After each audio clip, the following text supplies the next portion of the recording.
السلام عليكم ورحمة الله وبركاته.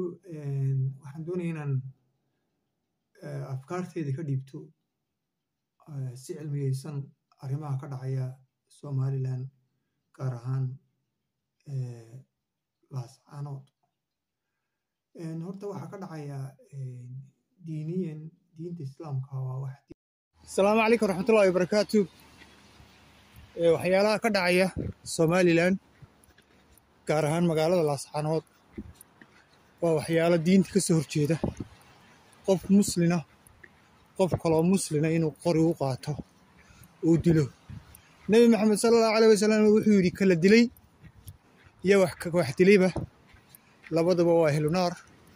waayo waxa lagu Nabi Maxamed waayo kala dilay ka wax dilay baa man qartayba kala dilay ka war wuxuu yiri kala dilayna laftiisu uu kaga horeyn lahaa waa laga horeeyay isaga laftiisu wuxuu doonayay inuu dilo.